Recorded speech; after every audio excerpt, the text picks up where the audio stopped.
नमस्कार। मैं प्रभात खबर से पूसा संवाददाता सुभाष चंद्र कुमार। अभी डॉक्टर राजेंद्र प्रसाद केंद्रीय कृषि विश्वविद्यालय परिसर स्थित औषधीय एवं सुगंधित पौधों के उत्पादन फील्ड में हम आए हुए हैं। यहाँ पर डॉक्टर राजेंद्र प्रसाद कृषि विश्वविद्यालय में पदस्थापित बड़े वैज्ञानिक से हमारी बातचीत होगी। अपने बारे में आपका नाम क्या है और परिचय क्या है वो जरा हमारे दर्शकों को बताया जाए, और विशेष फिर हम लोग औषधीय पौधों पर बात करते हैं। सबको नमस्कार। मेरा नाम डॉक्टर दिनेश राय हुआ। मैं इस विश्वविद्यालय में जो भी औषधीय सुगंधी परियोजना चल रही है उसका मुख्य अन्वेषक हूँ।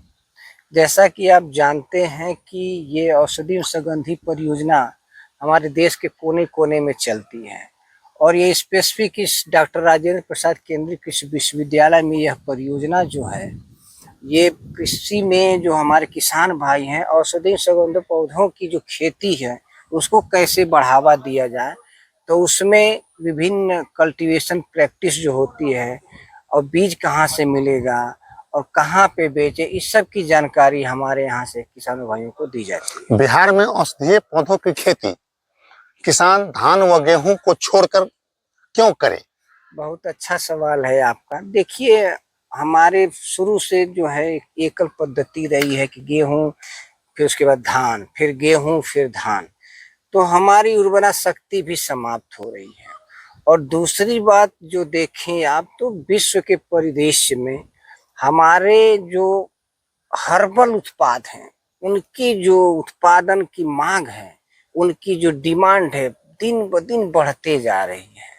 तो इस मांग को पूरा करने के लिए हमारे क्षेत्रीय स्तर पर बिहार में आप जैसा कि देखें कि कई औषधि पौधों को सरकार विभिन्न योजनाओं द्वारा कुछ सहयोग भी कर रही है और अनुसंधान का भी कार्य चल रहा है।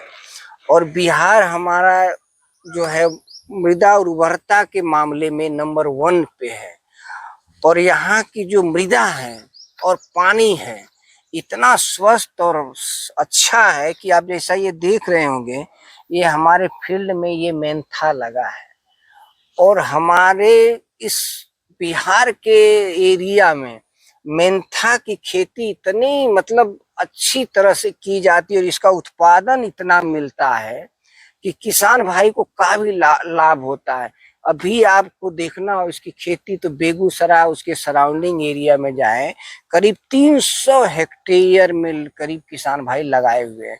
और इसका जो तेल निकलता है सीधे विदेश खाड़ी के देशों में मांग है इसकी, और वहां जाता है। मेंथा और देसी मेंथा दोनों में क्या अंतर है? देखिए, आयुर्वेद में अगर आप देखें तो उस समय जो है हमारे आयुर्वेद में देसी पुदीना का बहुत महत्व है। और आपको भूलना नहीं चाहिए कि हमारे जो दादा थे या दादी थी उस समय जो गर्मी के मौसम में पुदीने की चटनी होती थी, उस पुदीने की चटनी का जो एक स्वाद और वो जो विभिन्न प्रकार के गर्मी का प्रभाव होता था शरीर को नहीं जो है लगता था।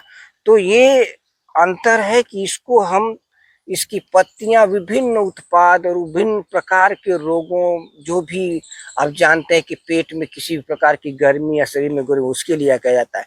लेकिन मांग जब अंतर्राष्ट्रीय स्तर पे तेल की होने लगी तो वैज्ञानिकों ने एक नई वैरायटी हमारे जैसा कि इसको हम बोलते हैं मेंथा अर्वेंसिस, इसकी तुलना में इसका आयल बहुत ज्यादा उत्पादन होता है। तो इसीलिए अगर आयल पर्पज के लिए आपको खेती करनी है तो हम किसान भाई आपसे बताना चाहेंगे कि मेंथा अर्वेंसिस इस स्पीशीज का उत्पादन करें, जिससे आपको प्रति हेक्टेयर अधिक से अधिक तेल की मात्रा प्राप्त होगी और आय प्राप्त होगी। अश्वगंधा बहुत काफी मात्रा में इस फॉर्म में उत्पादन किया जा रहा है। जड़ और बीज दो ही उसका उपयोगी है। बीज से उत्पादन होगा और जड़ आयुर्वेद में जाएगा। क्या इसके लिए उचित बाजार मिलना तय है किसानों को? देखिए, जब से कोरोना काल आया, कोरोना काल में अश्वगंधा का नाम आप सुने होंगे कि कोरोनिल नाम की एक दवा आई, और ये दवा इतनी प्रभावी थी कि इसका जो है टेबलेट कोरोना में लड़ने के लिए रोग से लड़ने की क्षमता बढ़ाने के लिए इतना फायदेमंद रहा कि जिन लोगों को थोड़ा बहुत हो भी जाता था वो जो है इससे ठीक हो जाते थे। और उसके बाद इसका उत्पाद, इसके पाउडर का उत्पाद इतना समझ लीजिए कि लाभदायक होता है, इतना पावरफुल होता है कि जितने भी पावरफुल उत्पाद है शक्ति बढ़ाने के लिए उसमें इसका उपयोग किया जाता है। और इसका बीज भी आपको इस पौधे का प्रत्येक भाग, पत्ती हो, बीज हो, जड़ हो, उससे आप फायदा प्राप्त कर सकते हैं। और अगर इसको आप बिहार के परिदृश्य में देखें तो यहाँ की मिट्टी जहाँ पे भी सैंडी लोम है, बलुई दोमट है और थोड़ा सा बहुत जहाँ पानी न लगता है, अगर इसकी खेती करते हैं किसान भाई, जैसा कि आपने देखा होगा कि हमारे प्रक्षेत्र में लगा है, इसकी जड़ की गांठ इतनी अच्छी बनती है कि अन्य की तुलना में हमारे उत्पादन इसका बहुत अच्छे से किया जा रहा है। तो इसीलिए किसान भाई हमारे जो है इसके उत्पादन के लिए काफी जो है आकर्षित हो रहे हैं। और जो है इसका मांग, जैसा कि मैंने बताया कि अभी जितने भी आयुर्वेदिक कंपनियां हैं, हमदर्द हुआ, पतंजलि हुआ, सारे जितने हुए, इसकी डिमांड पूरी नहीं हो पा रही है। तो इसीलिए इसका रुझान जो है किसान भाई ले रहे हैं। और हमारे जो है भारतवर्ष के स्तर पे या बिहार सरकार के स्तर पे इन सब औषधि फसलों को काफी बढ़ावा देने के लिए छूट भी है कि खेती करेंगे तो आपको प्रति हेक्टेयर 20,000 रुपए दिया जाएगा। अन्य सरकारी के नियमानुसार हाँ, जो भी सब्सिडी तय होगा वो मिल जाएगा। और किसानों को औषधीय और सुगंधित पौधों की खेती करने में क्या चुनौतियां आ सकती है? जी, बहुत ही ये समसामयिक आपका क्वेश्चन है।